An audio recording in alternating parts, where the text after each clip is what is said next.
All right, going live on YouTube. I'll do this for y'all on YouTube.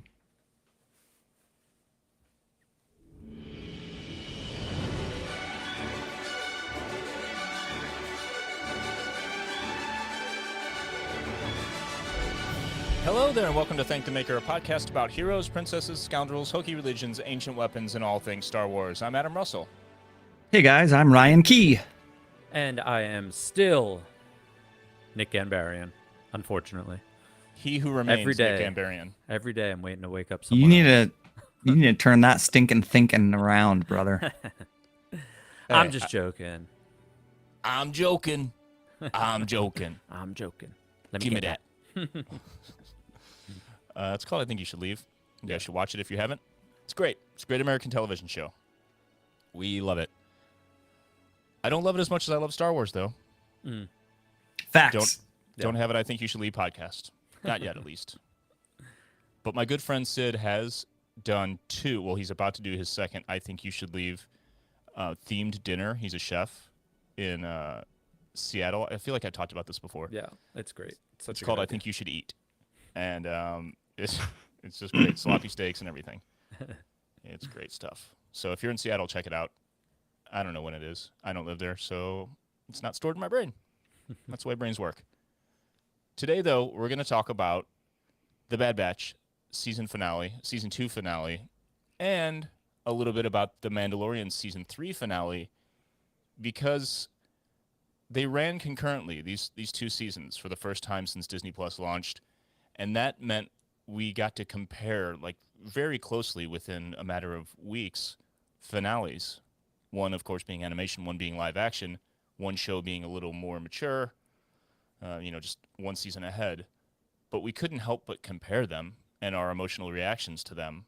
So as we cover the Bad Batch stuff that we missed by switching over to The Mandalorian, we're going to we'll talk about the tie-ins, the potential reasons that they did it the way they did, and then in I Love You, I Know, we will declare which one we each thought was better, or which one hit us harder. I don't want to play a ranking system personally. I'll tell you what, I cried for one of them and didn't cry for the other one. Well, Facts. Don't cry. That's all I'm going to say tonight. Alderaan. So at the end of this episode, we're literally going to pit them against each other, and there will be only one survivor. Yep, Grogu and Omega will fight to the death. Who's going to win? You never know. Ted Lasso made me cry the other night, though. Dude. Third episode in a row. What if that was the finale, right? I think there's a couple more. No, right? I think that's it, man. It's episode 10. No. Yeah, that was it. Yeah, bro. Yeah, Think about Behind. how heavy that episode was. It was pretty Yeah. tying it off, you know? Dude, I would have put money on the idea that Homeboy from, sorry, spoilers. Homeboy from that other place that Rebecca met would show up in the finale. I know. I was shocked that he didn't resurface. Hey, but... I'm on IMDb right now. It says there's 12 episodes. Nice. Really? Okay, Yeah. tight. All right. Well, yeah, that was an episode of television, man. The spoiler, Jamie wearing Sam's number, it's not too big of a spoiler, but man, it really got me. Jamie's come a long way. He has. Come a long way, man. Growth. Emotional His haircut growth. could come a little further, though. I'm not really loving what's Yeah. going on with his haircut right now. But you you can't. One step at a time. One step at a time. All right, let's That's me doing talk. Roy Kent. You have to do Roy Kent cosplay soon. You have to, I right? did for Halloween. Oh, all right. We'll do it Yeah. again. I will have Do to it again when I can see you, because I don't believe you. Well, after this week, he has a whole new setup he can do for Halloween this year. Oh, Nick, yeah. you'll know. I'm like Yep. 7 episodes You'll know. behind, so All right, we'll get it together. I'll catch up. Hey, if you're listening and you're not watching on YouTube, subscribe to us on YouTube.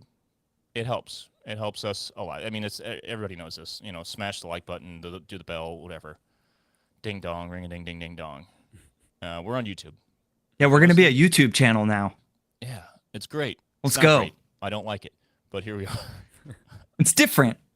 It's just I'm an different. Old school podcast listener, but times they are a changing.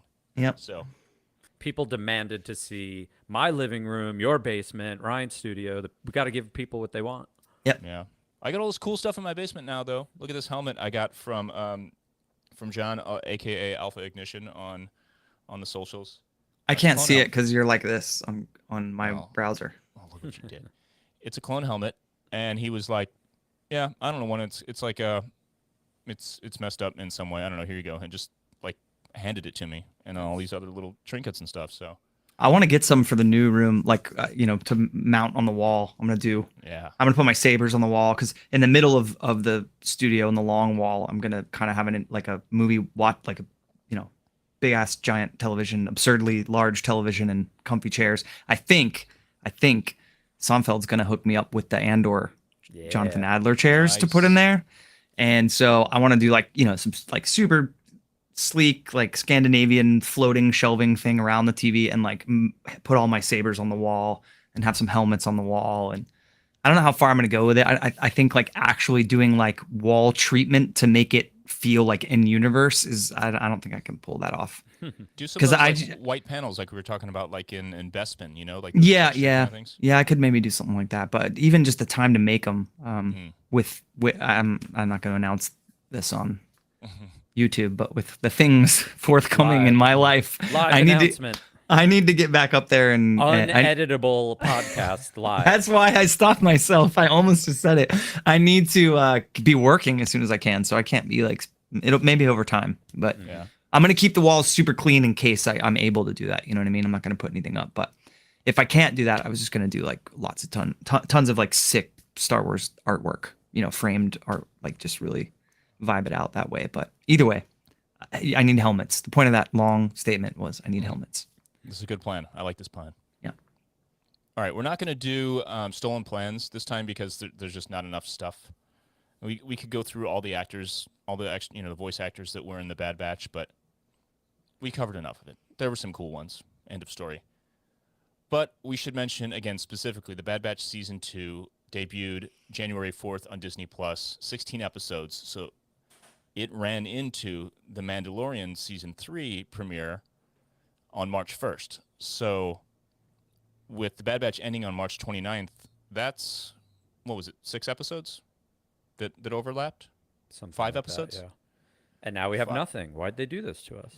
They could have just 16 So what do you weeks guys or think? 13 They want weeks. you to sweat right now until Ahsoka comes out. I mean, that's all. That's it. Just sit around and theorize and cry There's a in few the possibilities, darkness. though. Why they could've- overlap them?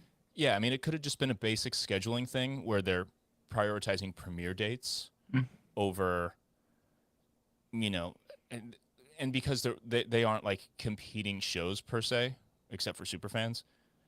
It's you've got animation, which has more of a niche following, and then you've got the mainstream like flagship show.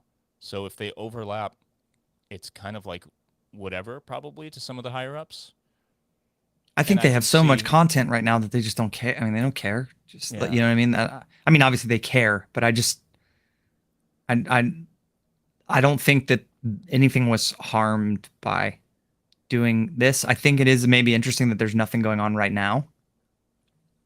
Because my theory there would be like, wow, it's so cool that I was watching 2 shows every week instead of 1, which I think everyone was doing. So that's good for Disney Plus. It's good for streaming numbers. It's good for, growing the audience. More is more right now, it seems like. But then why drop off to nothing after that? It could have been the kind of thing where they maybe planned on doing Bad Batch earlier. Maybe it was supposed to be December, like it was the And they previous. could have been first like season, right? editing or coloring or hold up in production somehow that they were like, well, this is just how we're going to have to do it. And then Celebration was probably just like a line in the sand where they just said I we was gonna can't say, I go mean, past this. I don't. It doesn't really make sense to like base it around. It needed to be on during Celebration, but I don't know. Here's the other thing. Maybe it was a deliberate plan based on a story crossover that spans like 50 years in the Star Wars galaxy, which we'll talk about later. I think if that wasn't the whole reason, it's at least like a justification when they came down to it. And they're like, what the hell, are we really going to do this? And then Filoni and, the folks who really know the story deeply said, well, these things relate very directly. Wouldn't it be cool if it just happened back to back? Guys, Yeah. look, we go way back. We have breakfast in the lounge together Mm-hmm. in the airport. I'll just hit him up. My Yeah, old text him. bud, my old bud Dave. I'll hit him up and I'll be like, hey man, we were trying to figure out why we doubled up. So I'll let you know when he gets back to me. Hit him on I AOL could Instant Messenger. like I could see that if the tie-in was like Obvious. way more direct. Mm-hmm. Like you remember the Mandalorian season 1 and Rise of Skywalker connection, like the Yeah. force healing. Like to me, that's like base level of like a same week connection type of thing. So this is more like, yeah, if you're like you use the word justification, I feel like if they needed to justify why they did it, which they don't care about the three of us or anybody else, honestly. But as far as this goes, but yeah, it's possible. But I would think that I would have liked to have seen a direct tie-in a little bit more, if that was what they were going for. Well, we'll talk about it a little bit later. There's enough stuff that if you go deep, Matty Gunner's mentioning it in the patron chat here, that the cloning facilities, in the Bad Batch and the Gideon stuff with the cloning and Mando, it's like, I don't know. It when it comes down to it, it's like two different lanes towards the same destination ultimately in the sequel trilogy. And maybe it's like, oh, this will just be confusing and be a thing for people to talk about and theorize. Let's just give it to them. Who knows? Mm-hmm. All right, let's talk about these 5 episodes that overlapped, because, like I said, we didn't really do much other than just react and talk for 5 minutes at the top of each Mando episode about these. So we'll do like just a really, really quick refresher on what these episodes were about. Episode 12, The Outpost. This is about the Empire retiring clones. They left this garrison for dead on a remote planet, guarding what it turns out to be crates of stormtrooper armor. Crosshair goes there. This is the one where he kills Lieutenant Nolan, the officer who's like on his first mission basically, and he's bossing them around, being a total a-hole. We also meet cloning scientist Emery Carr in this episode as well. But this is the second time, but we get a little more of her here. And then the next episode, episode 13, Pabu, this was a little lighter. It was about Hunter and the Bad Batch considering retiring on this remote planet, on this island. They make some connections there. And what's her name? Pirate, voiced by, what's her name? Wanda Sykes. Yeah, Wanda Sykes. Yeah, what's the... Oh, come on, brain. Anyway, she takes them there. And this is kind of a place that she's known for a long time, and it's kind of her like getaway, but she also is very like in close with this culture of people. And little seedlings dropped about how she's got a little crush on Tech. It's a cute episode. This episode, I think, almost cements for me that every season of Disney Plus Star Wars, we're gonna get one standalone episode right when you don't want it. Just one adventure of the week that's just nice right when you The don't worst want it. possible time. Yeah, the Jack Black and Lizzo episode, like it's just right when you don't want it. Here's one. Well, dude, speaking of that, I mean that was that 14 or 15 of this when the Jack Black episode happened. It might be the same week. I mean, I'm these not last 3 are super heavy. So episode 14, Tipping Point. Mm-hmm. The awesome part is we learned that Echo is part of a clone rebel cell with Rex. That idea of like doing more. That's why he left the Bad Batch.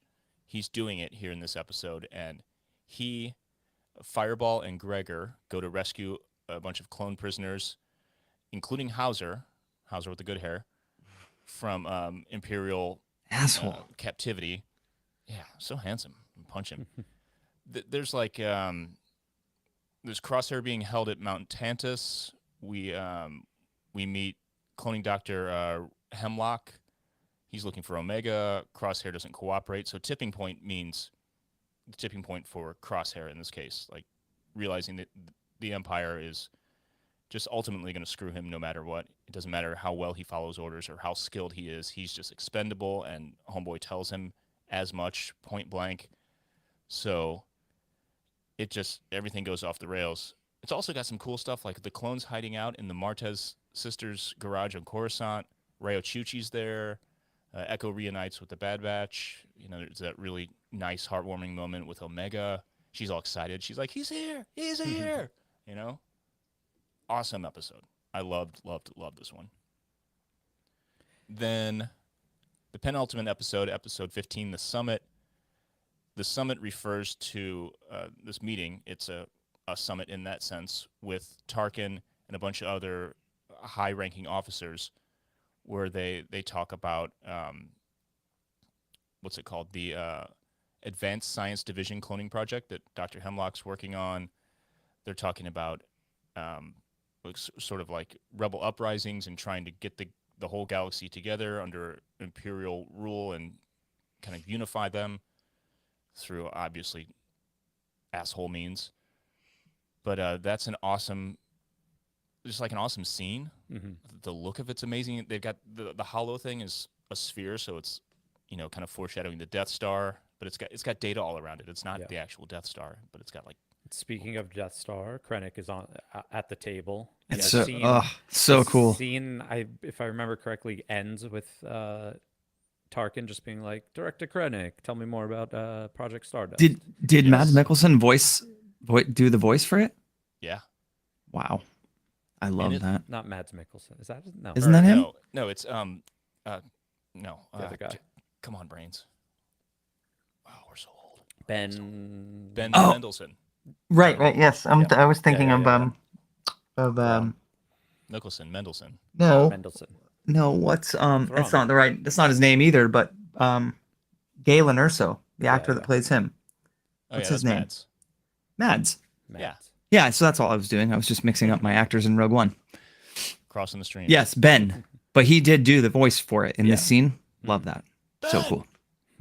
Yeah. They also run into Saw Gerrera in this episode. He's there doing old school, typical Saw Gerrera stuff. He's trying to bomb the facility and take out all these officers. The batch is just trying to do like an extraction of data. So that's a cool, you know, just like every other time we see Saw, basically, like the butting heads of how to do the rebellion. Yeah. Mm-hmm. Saw's always like, what if we blew stuff up and killed people? I was just gonna say that. Like, he just wants to blow shit up.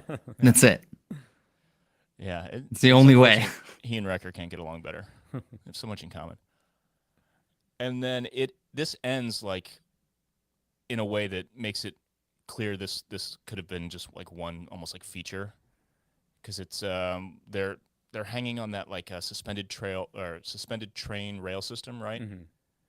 And it's all about to go to hell, and the credits roll right in the middle of it. And they're doing that awesome thing that they did in season 7 of the Clone Wars, where it ends, goes to credits with no music. Yeah. It's just like a droning, dark, ominous kind of sound. Oh, speaking of the music, coming up, episode 16. Oh my god, brutal, dude. Ugh. The goosebumps everywhere. That's how I knew what was happening was actually happening. It was because of the music. I didn't think it was any fake out.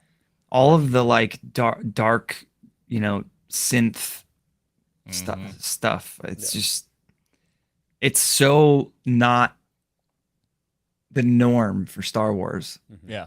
But it works so well when he does it. He just nails it. I mean, dude, just wait for Ahsoka. Kevin Kiner scoring that too. So I'm so pumped for that dude and his sons. I think he had some credit on.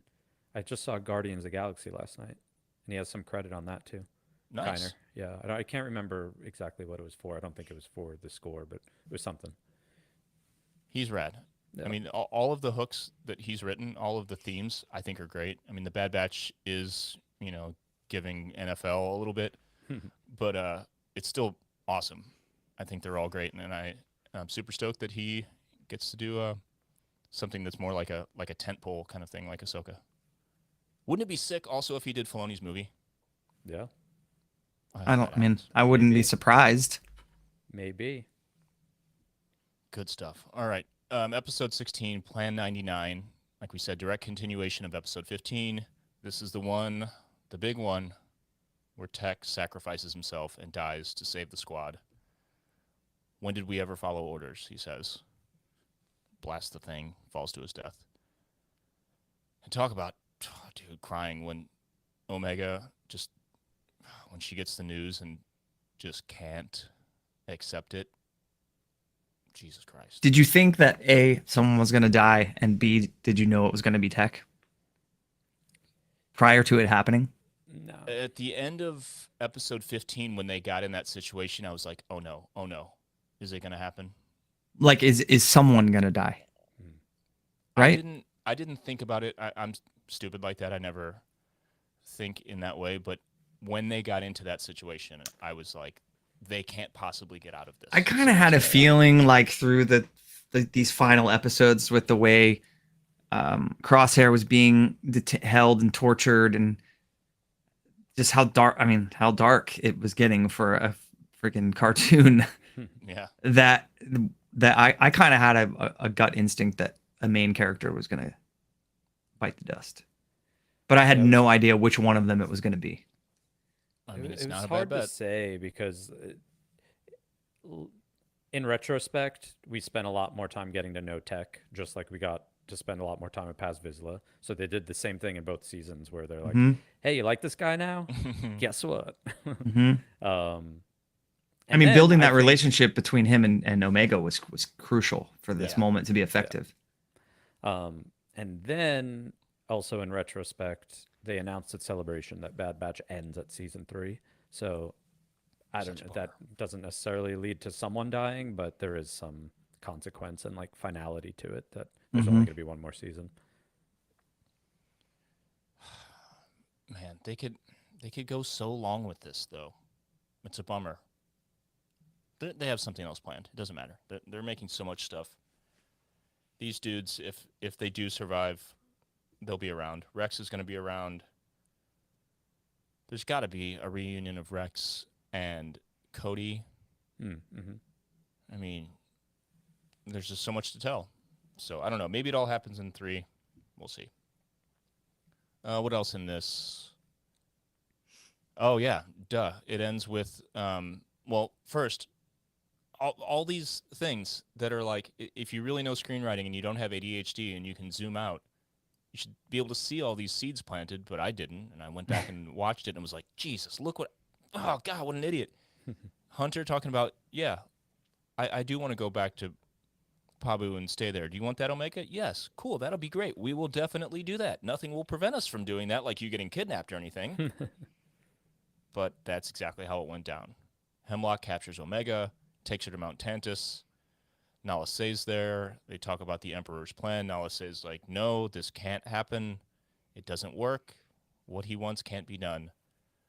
And then the very last thing, I mean, this was speculated, but it still hit like a ton of bricks. Emery Carr, the one cloning scientist with the goggles, there are 2 women, and she's the one that has the Kiwi accent. We thought, wait a minute. Turns out she is, in fact, Omega's sister, and reveals that to her. And the credits roll. Sister, you have a sister. Yeah. That's a reel that should be made. So, dude. Cool. I mean, I feel like you mentioned that at some point while we were actually covering Bad Batch before Mando started. It's kind of a dead giveaway. Yeah. Just interesting to see where that goes in one season's time. Unless, I mean, the Clone Wars universe just keeps going. Maybe after the Bad Batch is Omega and her sister, you know? Who knows? There could be a whole just Omega series, yeah. Yeah. I'm into that. Yeah, and then the song that I made that no one's ever heard could finally be out in the world. Look, man, you're going to have to blame that on... I know, on the failure of MacGruber. I got it. It's not my fault. It's not because of my ADHD or my lack of self-starter skills or my poor time management. It has nothing to do with that. Okay, we'll make it as like a patron exclusive then. Okay. Just the video that goes, only in a channel that the Jedi Council can see or something, whatever. I'll still make them. This is the biggest. This is the biggest piece of pie that they've served up. Going like, hey, sequel trilogy, check us out. You know, Yeah. I mean, there it is. This is it. You know? Well, let's talk about that now then, because there is this larger cloning story arc Yep. that we're seeing. Like, I mean, this whole show is about that to some degree because they're all clones, obviously, and they're all non-standard clones. They're all enhanced. And then the Mandalorian started in season 2 with it. And dude, honestly, shout out to freaking Timothy Zahn, dude, because yeah, the prequels were not made yet. Like the Clone Wars had not, or Attack of the Clones had not happened.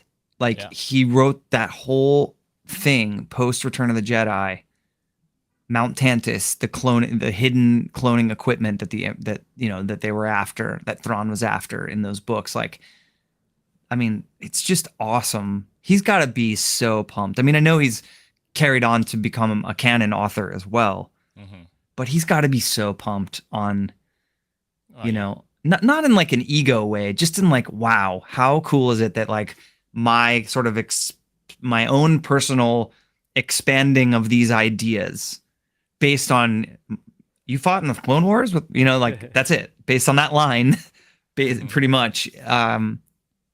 I don't know. It's just got to be such a cool feeling to know that so much of that, which we all talk about how it's not, it's not canon anymore. It's like, but look at how much of it's in it. I mean, Thrawn is going to be in this. Mount Tantus is in this. Like some of the the exact themes and ideas that happen in that trilogy of novels are in this show right now happening. Like, I don't know, just super cool. Did you hear the rumor about the name of Filoni's movie? No.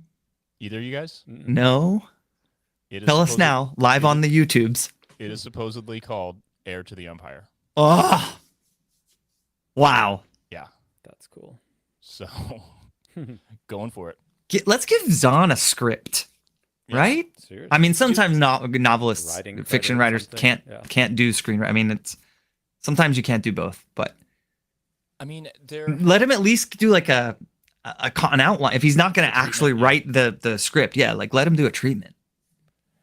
I forgot what the actual screenwriting, the guild rules are, but even if there's like a certain threshold. If you've written X amount, you do get credit as a screenwriter. Otherwise, it's based on characters created by, or based on story created by. So he'll get based on characters created by. He'll get that for Thrawn, right? Yeah. In Rebels, he probably got that.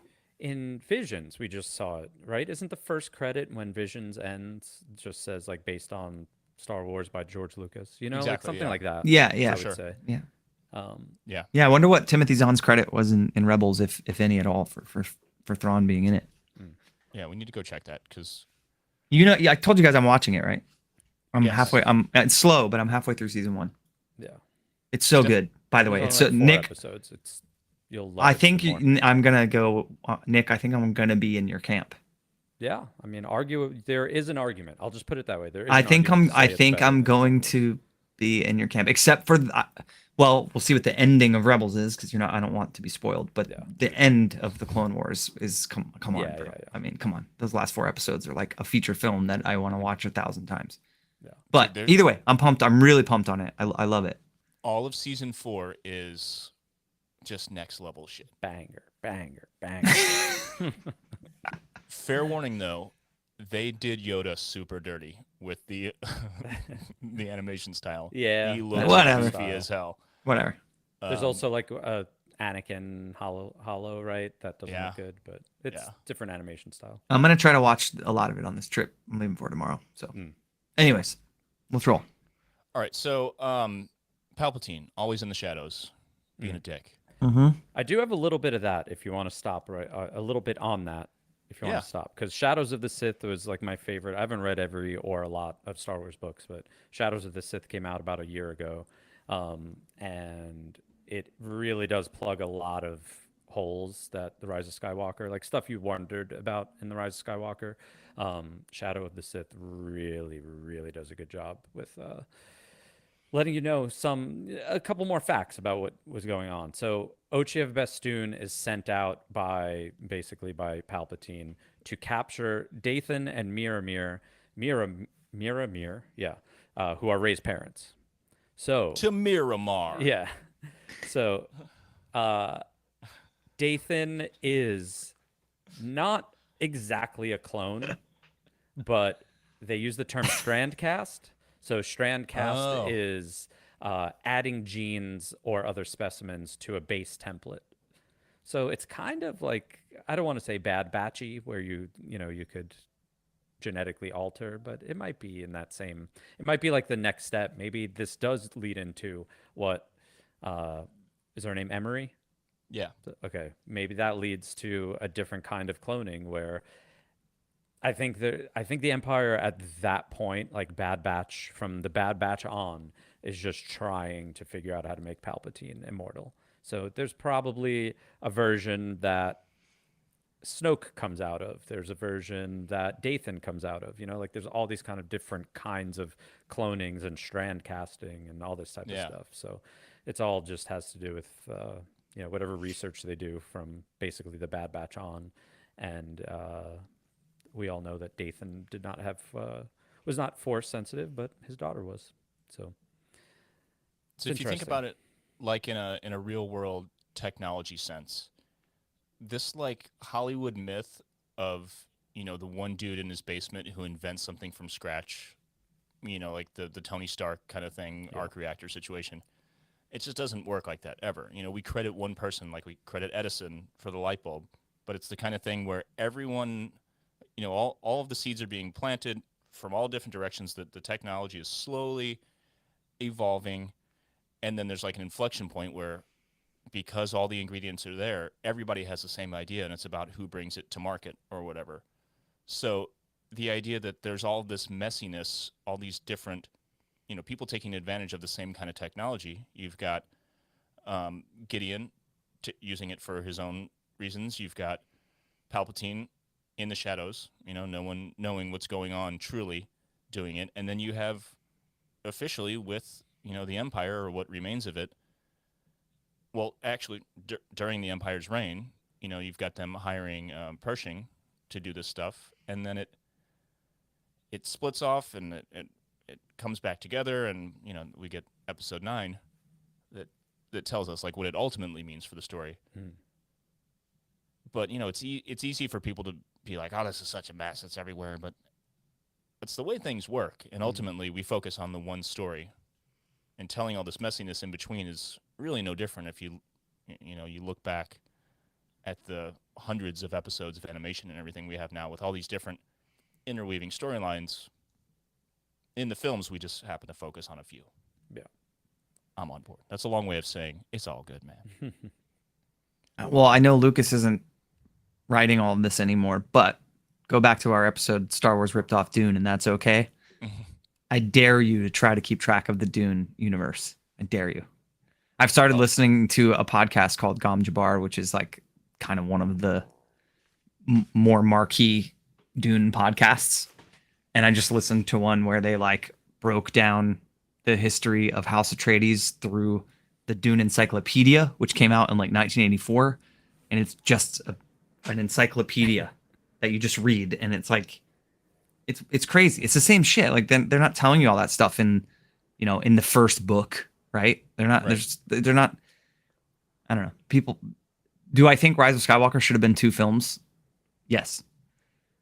Like it should have been still the final installment in the story, but like a part 1 and 2 within the final episode 9, part 1, episode 9, part 2, kind of thing. It Avengers length, make it 3 hours. It should have been that. It should have been that. And some of this should have gone into it, but it's like people just need to not to like just tear shit apart, and not when you can clearly just be like, I hate to tell you, bro, but it's all there. Like you might not have the patience to go find it, but the answers are there. I mean, what sci-fi isn't like that? It's just Star Wars just isn't allowed. It's not allowed to be like any other sci-fi where you actually have to like elevate your mind to go and find out all the different plot holes and all the different pieces. And it's just got to be spoon-fed to you. You didn't get the memo about the no fun policy? I didn't, but I've seen a lot of people not having fun. Yep. But those people are not us. Once Not George Lucas started to give names to everyone's actual names to everyone's Kenner toys, we were screwed. That people were like, wait, these people have names? These aliens have names? Now everything needs a name and a reason. Thanks, George. Thank the maker. Yep. I mean, we could have just stuck with Yak Face and Frog Yeah. Lady and everything forever, but now, if it's not laid out in exact detail, bullshit. I want to read that book now, though, Nick. Yeah, Thank I just you. added it to my It's Amazon cart. It really is one of the better stuff in that book should be on a screen at some point. I mean, they might. It's that They good. might do it. I feel like we've gotten a lot of light side stuff so far. I can't. I want to believe that there's a segment of whichever phase they're going through in the new content where they're going to go down The Acolyte, some I dark think. path. Right? Yeah, Stuff we Acolyte saw focuses about the on the- Acolyte, I Yeah. think, is going to get into I mean, I'm that. still hoping Obi-Wan season 2 is just called Vader, but we'll see. Oh, bro, yes. All right, let's. Speaking Ba- of trilogy, back on track. Yeah, and what was in the novelization, the Rise of Skywalker novelization? We did an episode about this a couple years ago now. The idea that Palpatine had this whole plan to transfer his essence, his like Force ghost, essentially, into another body whenever he died, because he saw his death. He had this vision. He knew it was going to happen.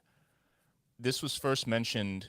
This concept of essence transfer was first mentioned in the Darth Plagueis novel, which is now Legends. So this isn't some crap that they just made up. Again, get off their backs. These people did their homework. JJ and what's his name, the co-writer, did their homework. This was like a concept that they brought from Legends. So again, Legends isn't erased. They're just doing the same thing with it that Marvel does with the comics. They're using I love the idea that anyone thinks that J.J. Abrams was just like, winging it. whatever. I don't know. Just it's got to have the Emperor in it, so whatever. I love that anyone would think that's how that process went. Everybody's a screenwriter. So essence transfer, this was a thing. Apparently, like, Plagueis didn't like this idea, so that's why he was pursuing the idea of actually like saving his life or extending his life, becoming immortal, because he wanted to be him, essentially. There is also this now older-ish theory that's been around for, I guess, since The Force Awakens came out, that Snoke is actually a clone of Darth Plagueis, because the Snoke theme, which is just the digital didgeridoo thing, is the same music from the opera scene and the Tragedy of Darth Plagueis the Wise speech. And there's stuff that I just never noticed. I feel like such a dummy when I go back and watch videos that kind of break it down. That the thing happening in the opera, it's almost like you're just watching an egg be fertilized by sperm. Like the whole thing is about, it's like so on the nose, but you're so sucked into this conversation that you don't notice all this other stuff. You've got that theme, you've got the visual behind them representing it. And he's talking about,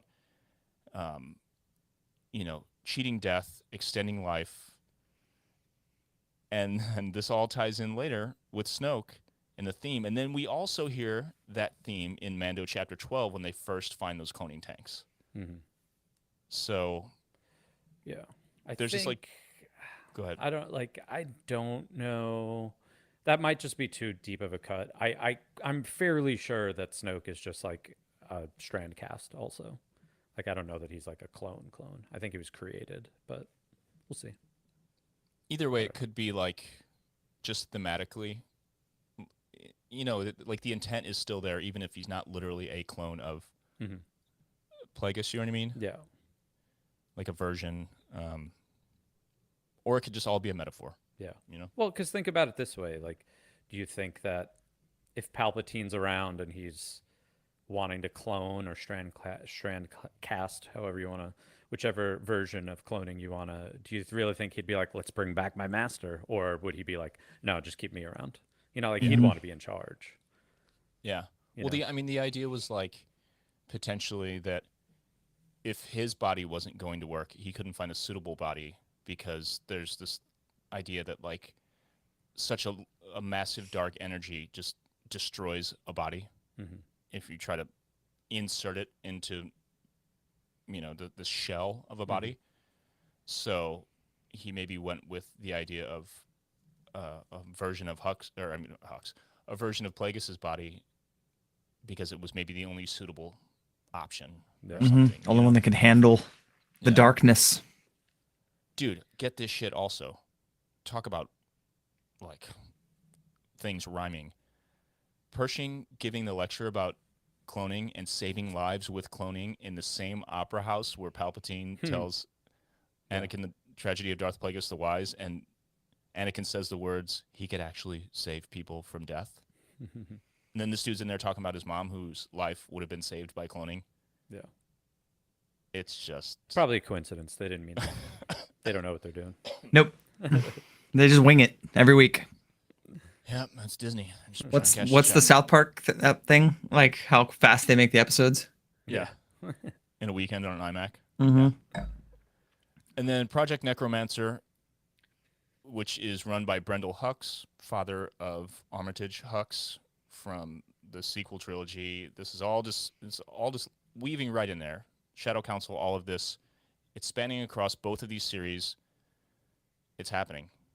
These shows are like, I mean, it may come down to it in the end. The Mandalorian is going to be half about Mandalorians coming back together, this one Mandalorian's journey, and then Grogu as a puzzle piece in the grand cloning story arc. You know what I mean? The whole thing could very well be half about this exact thing that the Bad Batch is about. I think I'm most pumped for all of it. The thing I'm most excited about is what Grogu, like where that really came from in the writer's room at the beginning. Yeah. Because contrary to popular belief, there is an ending, and they did say, "Hey guys, we're gonna make a show, and this is how it's gonna go." They're not winging it week to week. Those are jokes we just made. So, when if it was fully Favreau's idea, however it went down, but like, the moment that like someone sat down and said, "Hey, I have an idea for this character, and this is what they mean," and what we still don't know that yet at all. Really, like we don't know where Grogu's gonna truly end up in this story. So it's something I'm most anticipating, out of all of this. I also keep wondering whether or not we're ever going to be told what species he and Yoda are, or if that's just going to be the one thing. Like, is George going to come up with an idea on his deathbed? I feel like this is the most sacred remaining piece of canon left, and they're not just going to come up with a thing and fill in that hole without George's approval. So either they come up with it together, or it just pops in there when he's on the toilet one day and he texts Filoni, or he dies and it just never gets answered. I don't know. Yeah, I mean, you're at 100% of that species on screen is super force sensitive, not force sensitive, powerful with the force. So you begin to water it down, I guess. If there's, I'm much more concerned with what Grogu's role is over in the big picture of all of these different story arcs than I am what species they are. Yeah.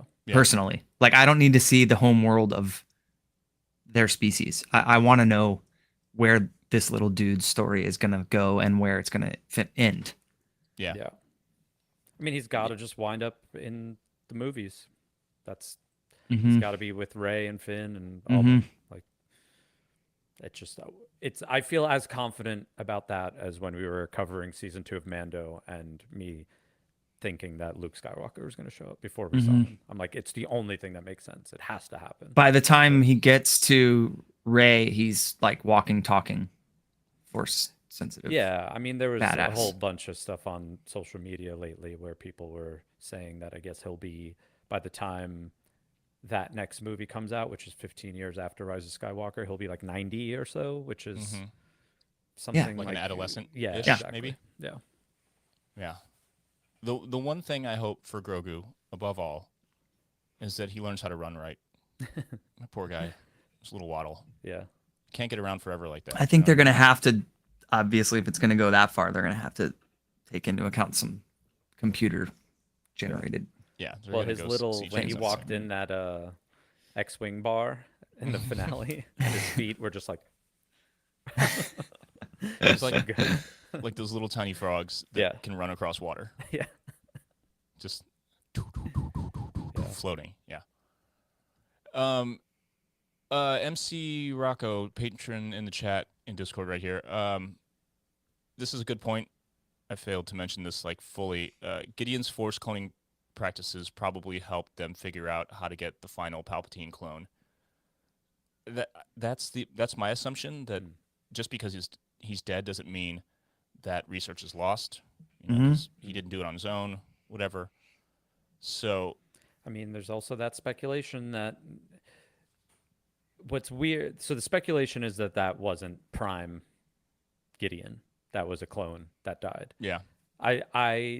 I like that idea, and the only thing I have that makes that make sense in the season is that he did look a little different, and I didn't think of anything. No mustache. Maybe he looked a little younger. It's a little bit of a stretch, but just him visually looking different could be like the slightest little tip that wasn't Prime Gideon. Oh, dude, that just reminded me. Gideon Prime. There's a reel that I have to make. But do you, Nick, do you have to, I mean, does he have to grow as a clone from birth to that? I mean, Have we seen instances of just like, boom, you're 40, boom, you're 60, you're There's gotta be cloned, some growth acceleration, I would assume. you know? Yeah, like how long has that project been going on for all of those clones in the tanks to be the size and age that they were? I don't know what a normal clone with growth acceleration, like incubation, is to be like from birth to adult. Well, all the clones in the Clone Wars are 10-ish, right? I don't know. Like when they're, Rex is like 10 years old or something, right? At the end Yeah, of the Clone so Wars. depending on how long he's been working on this. Yeah. Who knows? Dark science cloning. All right, let's, unless you guys have anything else specific to talk about, let's get into I Love You Know. What do you think? Yeah. Let's do it. Here we go. I love you. I know. So we did a patron poll, as we do. Nick, you want to read some comments from the patrons about why they chose what they chose before I reveal the results? I would love to. And I'm going to as soon as I get them up. As soon as I get these comments up. Get it up, Nick. I would love for this to work right now. It's all right. We're only live streaming on the internet. I know. Damn. I don't have them up. For various reasons. Is there anything else you want to do while I do this? I mean, we could give ours. Wait. Wait, still waiting. Wait. Where are you? I don't love Patreon. As far as why is this so difficult to find? It's as someone who used it to make a living for a full year, Yeah. it is not the best interface. Yeah. Like it's taking me over a minute to find It is not the best UI. I'm using the app on my phone and getting it pretty quickly here. Comments Yeah. at the bottom of the poll. Okay. I'm there. Nailed it. Riveting television. So let's try to find someone. I don't know that we've ever heard. Wait, are we going just favorite comments about Bad Batch season 2? Exactly. Okay, gotcha. I'm hosting this podcast now. Jedi Pool Guy, 6 words that shoots it right in our hearts. When have we ever followed orders? I like that. I like that Yeah. a lot. Kevin Wheeler says truth and consequences for me. The continued revelations of how the clones are being treated and the climate in the galaxy around it just builds excitement for the season. Let's see what else. I don't think we've ever had Physics Buddy Joe on the podcast. So hello, welcome. And he says the patron. Outpost. The Empire finally goes too far for Crosshair as he realizes his allegiance to his brothers is stronger than his loyalty to the Empire. And this episode made me hate a character so much, the Lieutenant, and love a character so much, Mayday. And Crosshair had a huge arc all in just one episode. Mayday just dragged him when he was like, "Tell me, Lieutenant, how many missions have you done?" And he just went, That's what I thought about that. Love it. Do one more. We got one more, and it comes from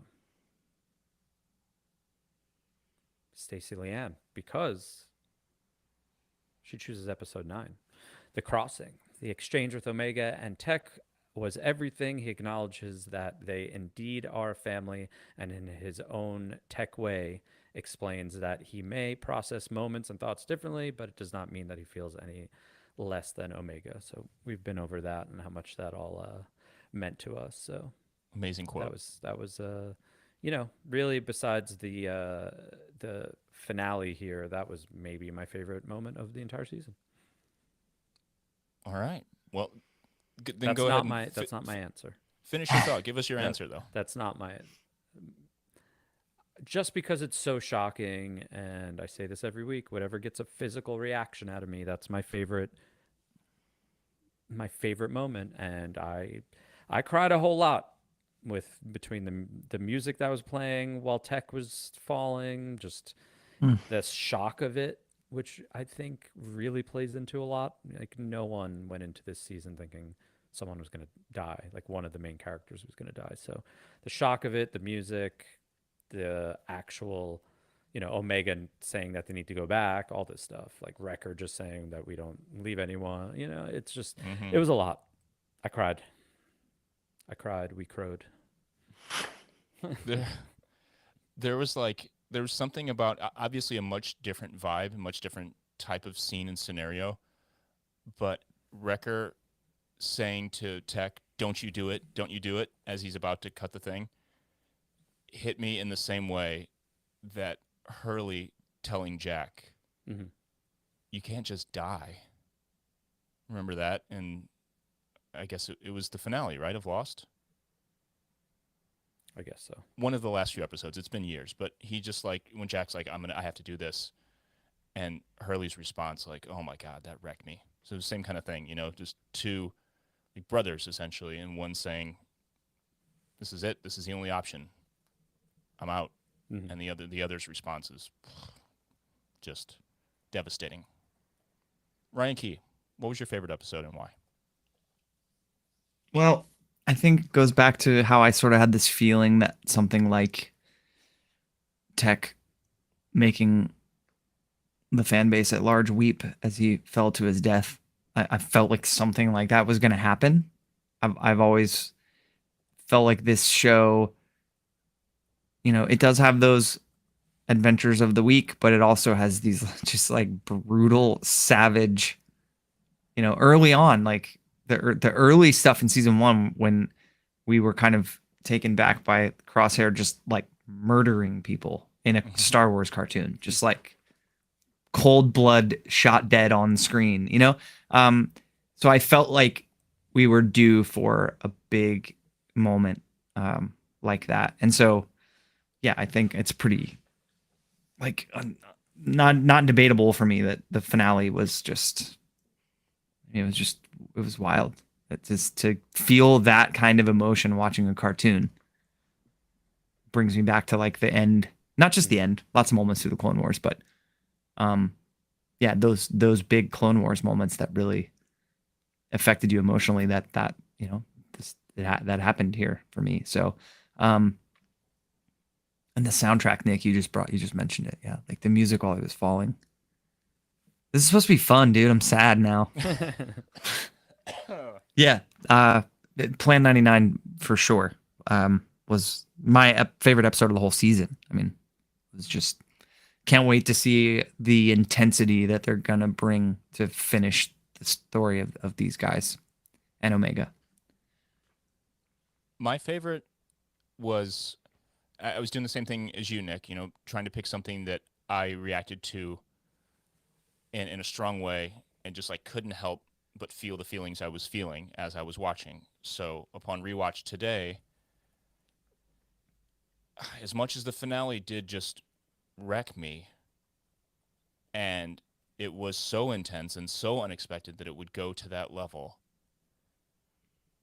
I think I have to pick episode 14, Tipping Point, because it hits so many things, and I'm such a sucker for a redemption story. So when Crosshair finally reached his tipping point, as the title says, and before that, he kills an officer. Like we know it's going that direction, but the fact that he won't give up the team, he won't give up Omega.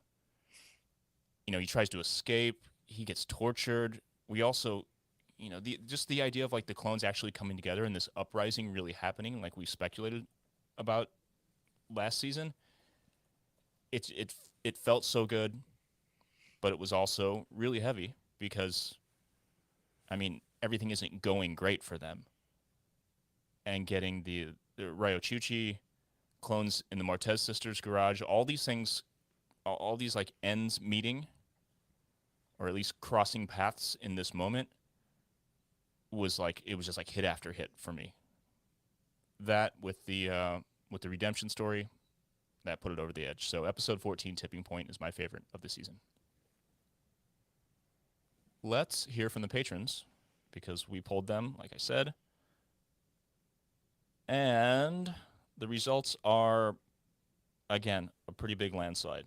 So third place with 11%, episode 3, The Solitary Clone.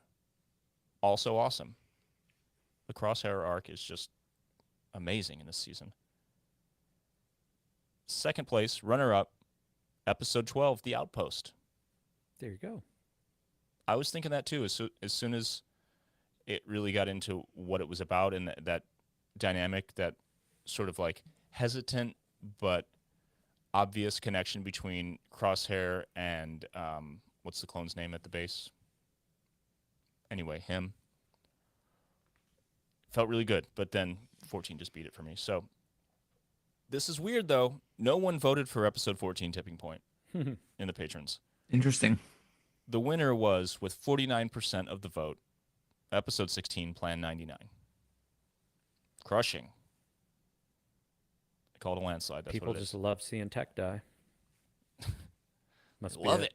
I mean, I always make the joke about my band. It's all I have to do is quit, and then people care again. It's like kill a main character, you win.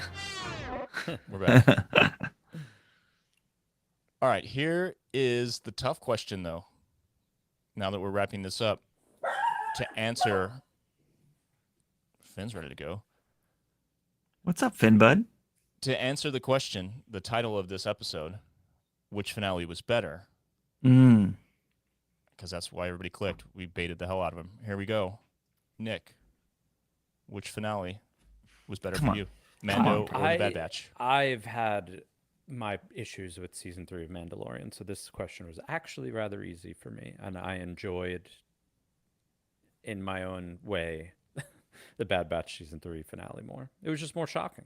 It really episode. I said this about, like, think back to even us talking about the finale of season 2 of The Mandalorian and us talking about the finale of season 3 of The Mandalorian. Yeah. Listen to both of those podcasts, and which one do you think we liked more? You know, like we were crying and having a moment at the end of season 2 of The Mandalorian. So, this Bad Batch. That's my answer. Final answer, putting it down. Same. I mean, it's just not debatable this season, unfortunately. And I think, to your point, Nick, it's amazing to think about our coverage of both of these shows and like when the Mandalorian started at the beginning, just how overwhelming that was, the whole experience was just so intense for people like us, right? And when the Bad Batch started, it was like, oh, this is rad that they're gonna use this deep cut and give it its own show, and we'll see what happens. But here we are, 3 seasons in, being like, not even debatable, not even not even a competition. Yeah. So a testament to the team behind the Bad Batch, man, the animators and the writers, and just that the score. I mean, they really brought us a special episode, a special piece of Star Wars in saying goodbye to a character that we love, which we've had to do many times throughout being a fan of Star Wars. But it's been a while, since something this impactful, I think. And I imagine like being a kid watching this show, a kid who like is old enough to understand what's going on, not just like watching cartoons, right? Like, like I don't know, 10, 12-year-old kid who's like a real fan of all of it and has watched Clone Wars and whatever. Just, man, rough, dude. Yeah. Rough. Like watching Omega and him get as close as they got. And when you're a kid and you're watching that stuff and you feel like you're in it, I mean, you are Omega, right? You're like, you're out in your backyard, like running around with the Bad Batch in your imagination, like those kinds of things. And then you just watch him fall into the clouds and oof, chills. Well, Got them dude, chills. think about being like 20, early 20s, and you've been watching the Clone Wars since you were born, essentially. Yeah. And, compare that to like, it's similar to growing up watching Harry Potter. And you're finally, you're like a late adolescent, like college kid. And, just think about how heavy those last couple movies were. Think about stuff like when poor Dobby, you know what I mean? Like, dude, come on, man. You're not old enough to fully own the idea of just like bawling over something, but you can't help but just like lose it. This is got to be that for a lot of people. Yeah. So I wonder what kind of risks, that they'll take with season 3. Yeah. I mean, if the batch just runs into, just goes out in a blaze of glory, kind of thing. I was just thinking that and waiting for a good time to bring it up, but like, is Tech's death putting on the table that there's more death coming? Like if one of them could die, all of them could die, and realistically, they all should die. Yeah. Like it's the ending of Rogue One. Like we don't see these people in the original trilogy, so they probably should all die, right? Yeah. And say what you want about the idea of like hatred and anger and revenge in Star Wars, being the path to the dark side. These dudes aren't force sensitive. They're badass mercs. So whatever war path they're about to go on to avenge his death is going to be special to watch, I think. Yeah. Dude, what if we get them in live action somewhere? There's a lot coming up. That'd be cool. Anything is possible right now, and I think that's what's so amazing about this this broader universe that they're building with it all. Anything. I mean, you said it earlier tonight, Nick, like freaking Luke Skywalker was in a TV show. So yeah, sure. Let's go, Bad Batch. So no surprise. The Bad Batch was bigger for me than the Mando season finale. I loved the Mando season finale, and I will say that in complete honesty. But we just like to hurt. We just love the pain. We're just emo. It's the reason why, despite being just like an exceptional film, The Empire Strikes Back will just always hit harder than Return of the Jedi, because happy endings, as great as they are and as nice as they feel, you just want to feel pain sometimes. You know what I mean? And that like beautiful Looney Tunes happy ending with Grogu playing with frogs in the front yard was beautiful. But you just, like Nick, you always say, like the emotional reaction, the physical reaction to something is something that sticks with us. So, yeah, it's Bad Batch for me too. everybody, thanks for hanging out with us. Thanks for watching us on YouTube. Pretty decent. I'm not going to say the number out loud, but pretty decent. 7 million. We're the most popular YouTube channel. You got to start somewhere, man. I didn't want to embarrass anyone. It was 7 million. This is my first Right on the dot. First time on the tube with the pod. I'm pumped. I think it's going to be really fun. It's going to be good. So we're going to do it every Wednesday around this time. We're going to try to lock in a more solid time because, people like appointment viewing. Consistency is key. We're going to try to. It really is, and I'm bummed on that already. In advance of the tour that I'm doing all summer long, I feel like that's going to be very challenging for me. But I'll do the best I can. We got it. But you're right. We do, from my time streaming and all that. I've dabbled in streaming a lot in the last 2 or 3 years or whatever. I was always really terrible at keeping a schedule, but the people I know that were kind of helping me with my channel and stuff were like, we know you're not going to do this. And if you're watching or listening, you know exactly who I'm talking about right now. If the person I'm talking about is watching, she knows who I'm talking about. But either way, she's like, I know you're not going to do this, but you need to have a schedule. People want to like log on at a time when you say you're going to be there. So I'll do my best. We're doing all right so far, at a though. time a couple of minutes after we say we'll be there. Yeah. We've done 2 in a row. It's 7 Central. We were only a couple minutes late tonight. I feel pretty good. Yeah, I just think 7 Central on tour is going to be tricky. That's for going to me. be gnarly. I'm going to be on stage. I wish that I had, before we go, I was hoping tonight I was going to unveil my May the 4th super limited edition Saber Trio lightsaber that I got, and it was supposed to be here today, and it did not get here. It's still in Atlanta. It's still in Atlanta, on its way. You can practice some sick moves over the week and get it all dialed in so you can rip it next week.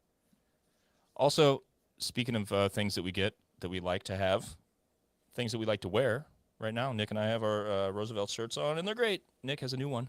That's a new line, right? This was the MegaCon exclusive Orlando. Oh, sick. Yeah. Cool. Good stuff. The is the May the 4th drop still available, or is most of that sold out? Do you know? I think most of it's sold out, but you might want to go check. Some good designs. They just also dropped Indiana Jones line. Oh, yeah. Looks so good. I want to talk to them because I do love Star Wars, but I also love Indiana Jones and Ghostbusters and They Back got to it the all. Future and all kinds of stuff. They Check it also out. have their own. Sorry, I keep interrupting. I'll say the whole you. thing. rsvlts.com. Go. Well, I was just in Hawaii for our show, and I got about 3 or 4 matching sets, like top and shorts, that were not branded. Like they were just a design like a Roosevelt's design. So Nice. they do have things if you don't want to be like a total nerd all the time, which I don't know what that's about. Like, of course you do, but if Boring. you just want like Hawaiian everything or just a good pattern, they got that too. You just want like a top to bottom hot dog suit, Oh, hot dog sounds good. I'm hungry. barbecue pattern, full dad mode.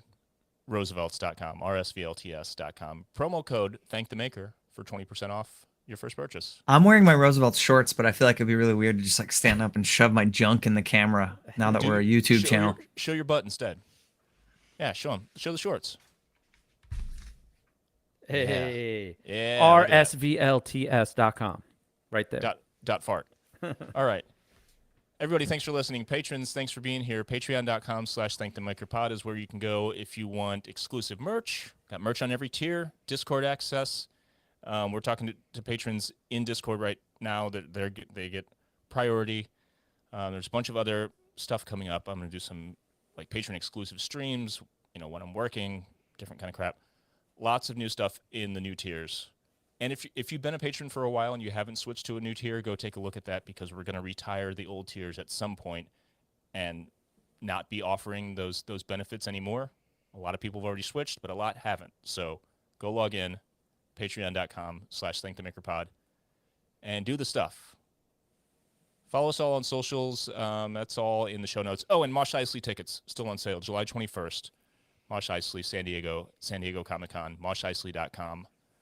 There's merch. The merch bundles that go along with those tickets will be no longer available in a couple weeks because we need time to get those printed and everything. So mosheisley.com. Go get tickets right now if you want merch. Otherwise, you will be screwed.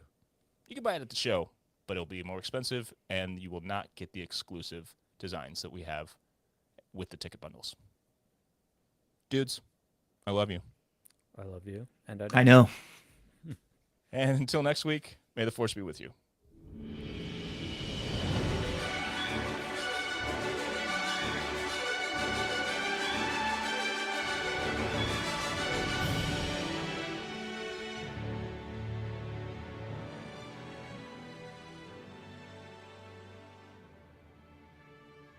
Yeah. Oh yeah, you have to do that like for real. Flip them for real.